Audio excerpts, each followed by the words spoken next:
वाली है अगले महीने। ये बस्ता उठाकर कॉलेज जाना बंद कर दे अब। अरे कैसी बात कर रही हो, अभी उसकी उम्र ही क्या है। इतनी जल्दी शादी करने का फैसला मैं नहीं लेने वाला। फैसला लेने के लिए तुम्हें कहा किसने है?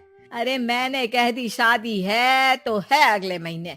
बेचारी अमिता करती भी तो क्या, छोटी सी उम्र में बन जाती है अपने से 2 गुने उम्र के आदमी की बीवी। शादी के बाद देर रात पति घर आता है। खाना लगाओ, भूख लग रही है। अमिता खाना लगाती है। ये क्या बनाया है? वो सारा खाना फेंक देता है। कर्म ही खराब थे जो इतनी कम उम्र के लड़के से शादी करा दी। तभी वहाँ अमिता की सास आ जाती है। अरे हमें क्या पता था कि ये इतनी कामकाज में ढीली है।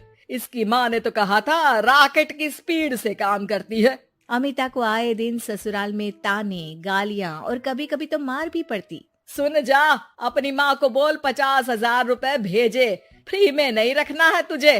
अरे मेरी एक आंख का ऑपरेशन भी तो करवाना है। अमिता को सास घर से निकाल देती है। अमिता परेशान होकर मायके की ओर जाती है। वो घर तो पहुंचती है लेकिन वहाँ ताला लगा है। अरे अमिता बेटी, क्या हाल बना रखा है तेरे पति ने? कहाँ है वो? अमिता पड़ोसी के सामने रोने लगती है। मुझे नहीं जाना उस घर में चाची। मेरे मम्मी पापा कहाँ है? उन लोगों ने तो ये मकान छोड़ दिया बिटिया। वो लोग तो कहीं और शहर चले गए। तुझे नहीं बताया? अमिता जोर जोर से रोने लगती है। नहीं बताया?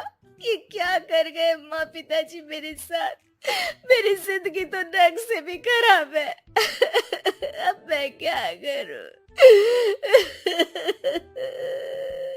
अमिता रोते हुए वहाँ से जा रही होती है कि उसे एक औरत मिलती है।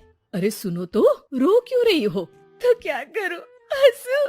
अमिता उस औरत को अपनी सारी कहानी बताती है। देखो, मेरा सिलाई का काम है। अगर तुम चाहो तो मेरे साथ ये काम कर सकती हो। बदले में मैं तुम्हें रहने की जगह, खाना और 1 दिन का 100 रुपया भी दूंगी।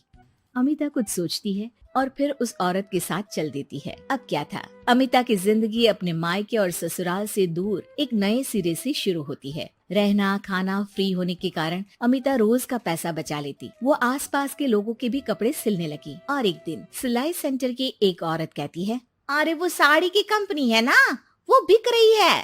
पास बैठी अमिता सारी बात सुन रही थी। हाँ हाँ, बिक तो रही है, लेकिन उस बंद पड़ी मनहूस कंपनी को खरीदेगा कौन? तभी तो इतनी सस्ती बिक रही है, लेकिन कोई खरीदार नहीं है। फिर भी कितने की बिक रही है? अरे पूरे 5 लाख में मशीनों के साथ। लेकिन यहाँ कोई लेबर काम नहीं करेगा। पुराने मालिक ने किसी को पैसे ही नहीं दिए। उन लोगों ने कहा है कि जो नया मालिक आएगा वो लोगों को पैसा देगा।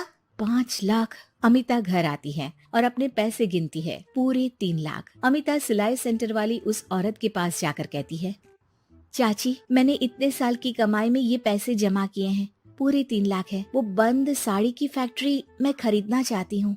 अरे अमिता, पागल हो गई हो क्या?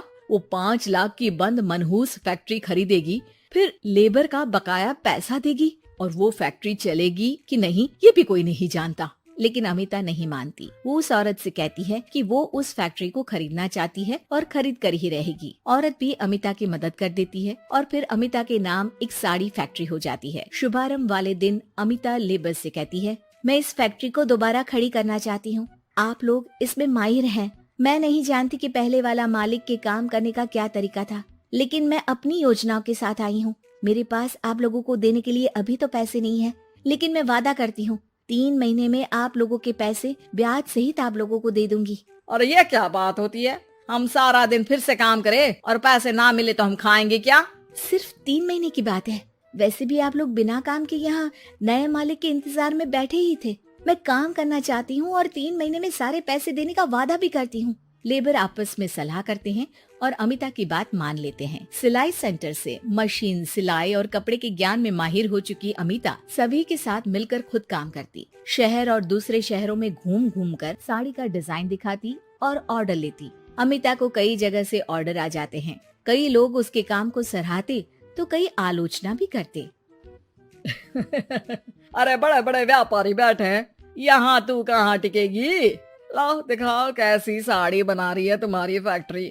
अमिता उन लोगों को साड़ी के डिजाइन दिखाती है कि तभी वहाँ व्यापारी की बीवी आ जाती है। हाय रे, कितनी प्यारी साड़ी है ये, बड़ी महंगी लगती है। मेरे लिए ले लो ना जी। और हाँ, अपनी दुकान में भी रख लो इसे, बहुत बिकेगी मैं कहती हूँ। अमिता मुस्कुराती है। अरे सेठ जी, बड़े बड़े व्यापारियों से नहीं पर अच्छी डिजाइन और क्वालिटी से बाजार में चलती है। अब बताओ कितने का ऑर्डर है आपका? धीरे धीरे अमिता का आत्मविश्वास और बढ़ता है। बड़े बड़े ऑर्डर्स के लिए वो खुद लेबर्स के साथ मिलकर सारा दिन सारी रात काम करती और फिर वो दिन भी आ जाता है जब अमिता को लेबर को पैसे देने होते हैं। मैं आप लोगों से 3 महीने बाद आज के दिन ये बात करना चाहती हूँ कि मैंने जितने पैसे देने की आपसे बात की थी उतने मैं नहीं दे सकती। हम लोग जानते थे कि पर आपकी कंपनी तो फायदे में है, फिर हमारे पैसे क्यों नहीं देंगी? मतलब आप लोगों के बकाया पैसे, ये 3 महीने के पैसे और ब्याज के साथ मैं आप लोगों को 10% का मुनाफा भी दूंगी। सभी खुश हो जाते हैं। मेरा कोई परिवार नहीं है, लेकिन दिन रात आप लोगों के साथ काम करके मुझे आप लोगों में ही अपना परिवार दिखता है। अमिता की फोटो पेपर में छपती है। उसके बिजनेस मॉडल को पढ़ने के लिए कई बच्चे भी उसका इंटरव्यू करते हैं। अब अमिता 1 से 2 और 2 से